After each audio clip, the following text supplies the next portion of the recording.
As someone who's perpetually ready to take a nap, I am a big fan of coffee. And specifically, I'm a fan of very dark, very strong coffee. Something that doesn't pair particularly well with kombucha. Because when you add it to a bottle, the aroma of it is very prominent, but the flavor doesn't really come through too strongly. It becomes too sour, too sweet, not quite bitter enough, and just not quite flavorful enough. So I've long since abandoned the idea of trying it, but I think we're ready to have another go. And I think one of the ways we can help improve this flavor is by adding some accompaniments. So we're going to try 6 different recipes. We're going to try a Turkish coffee, a Mexican coffee, and a New Orleans style cafe noir to start. Then we're going to try a cafe latte, a mocha, and then finally something like a cold brew where we're going to put the grounds directly in the bottle. So let's get started. We're going to start with our Turkish coffee, and we're going to start by dicing up 1 date, which is very sticky and going to be quite difficult. We're aiming for about 1 tablespoon in total. Going to preemptively get my chopstick. Next, I've got some freshly toasted cardamom and cloves, and I'm going to grind those up. We're aiming for about 1/8 of a teaspoon each.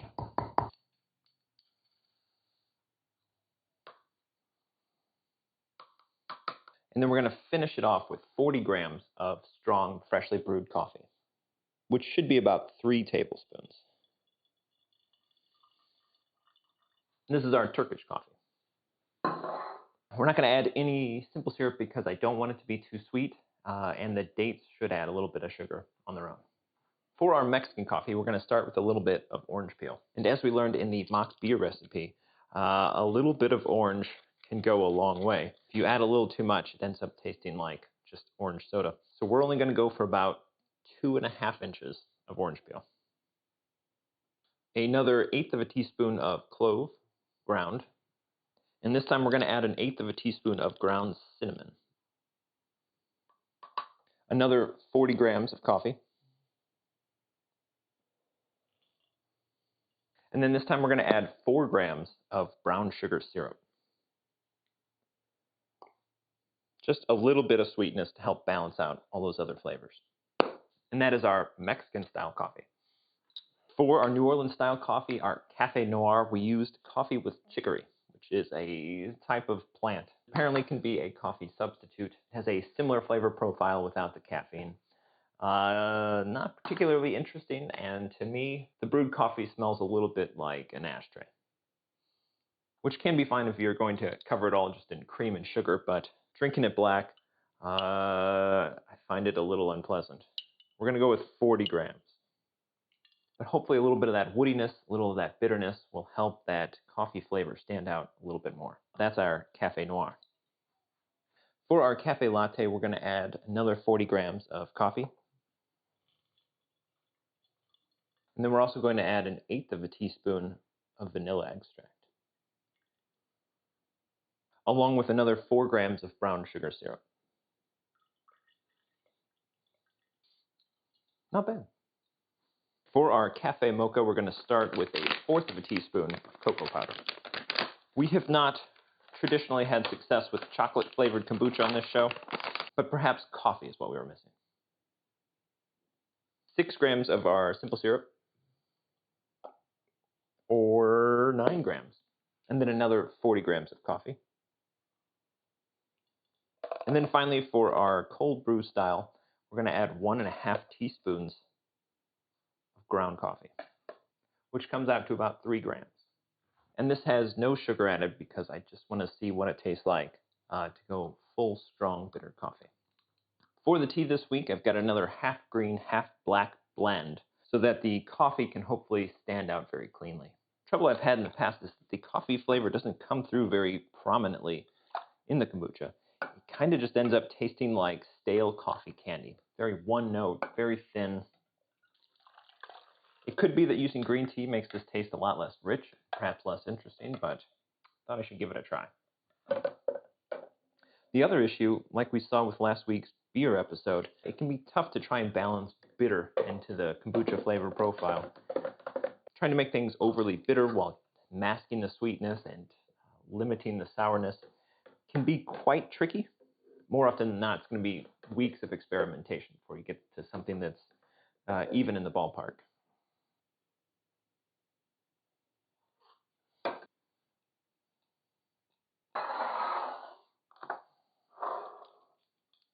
So that is our 6 coffees, and I'm going to let these sit for 5 days at about 80 degrees Fahrenheit. I just want to make sure that as much of the sugar is used up as possible because I don't think I would like these sweet. Time will tell though, so I will see you then. After 5 days of carbonation, and another day in the refrigerator, it got carbonated. You can smell the cardamom, so that's something.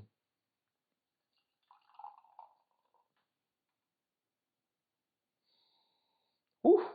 It is very fragrant. You can smell the cardamom, you can smell the cloves. It's very potpourri. I will say I don't smell the coffee though.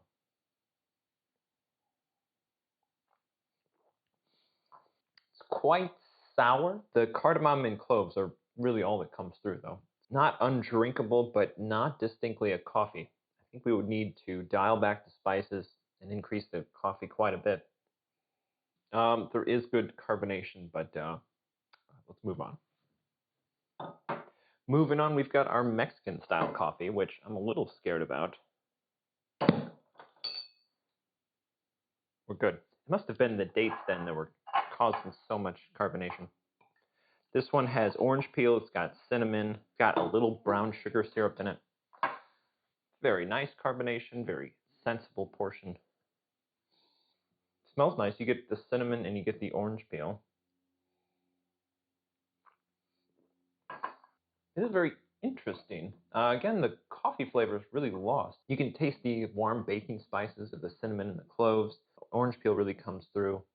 It's not as sour as the last one, so it makes a little bit more sense as a coffee kombucha, but the one thing I do not get is the coffee flavor. I don't get that at all. Kind of like before, I would say that the spices are a little too forward on here as well. I would probably want to cut that back quite a bit. And again, boost that coffee up.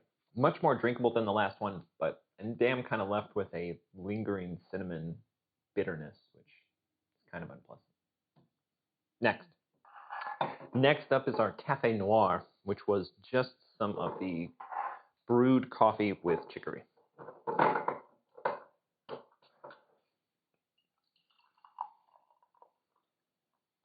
Good carbonation again. This was with no added sugar. There is some of that bitter coffee aroma. Not terribly strong though.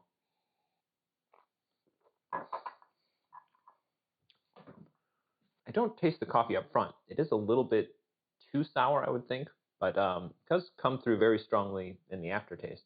I think with a little sugar, maybe a little bit more coffee. I think this might be pretty close to what I would want coffee kombucha to be.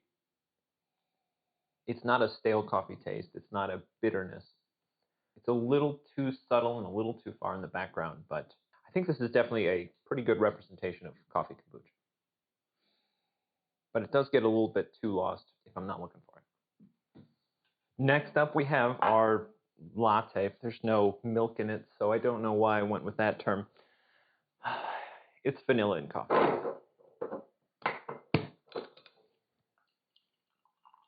Vanilla and coffee and sugar. There's coffee, there's vanilla, and then there's kombucha funk. Doesn't smell super appealing. The coffee flavor in this one's very mellow compared to the last one. I think because of the vanilla and the added sugar. It's much more subtle than the Cafe Noir was. I don't think it's less pleasant though. I think it might make more sense as a kombucha coffee drink when it's less sour and there's some vanilla in there too. It's much more rounded out.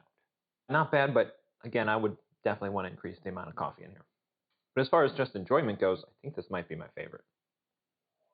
So now we've got our Mocha coffee. Will we break our chocolate curse here?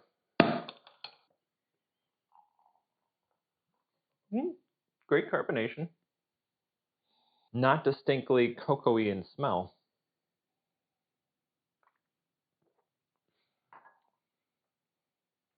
It's too sour, but it almost works. The chocolate flavor is very, very subtle. It's buried in there deep in the aftertaste. If I drank this without knowing what it was, I definitely wouldn't taste it. Coffee flavor is a little too subtle. There's syrup, but I don't think enough because it's mostly sour. It's very similar to our last one, but less good. I think it does work. There's cocoa and there's bitterness from the coffee, but do I want that in a kombucha? Not enough coffee to know for sure if I like this. It's by far the best chocolate kombucha we've had here. Just too subtle to know one way or the other whether I like it.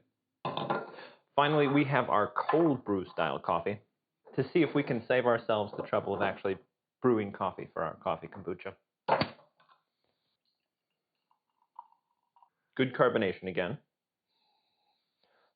The strongest of the coffee smells by a lot.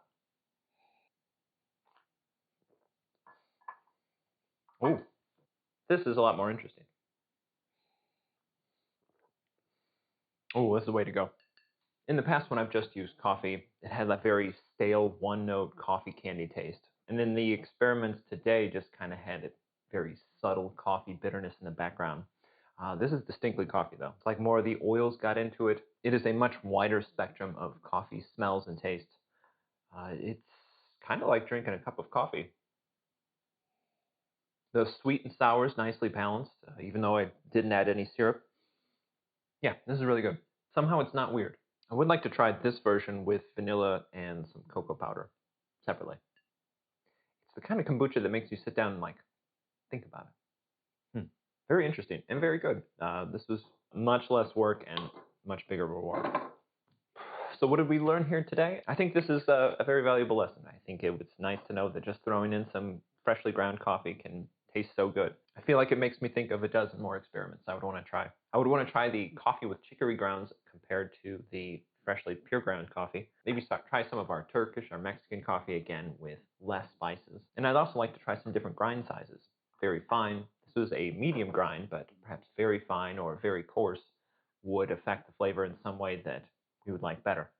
But for the moment, I think I'm just going to sit back and enjoy this one because this is definitely one of the better things that we've brewed here on this show. It's always very exciting when a flavor on here actually turns out to be pretty drinkable. So until next time, thank you for watching. This is Reckless Booch.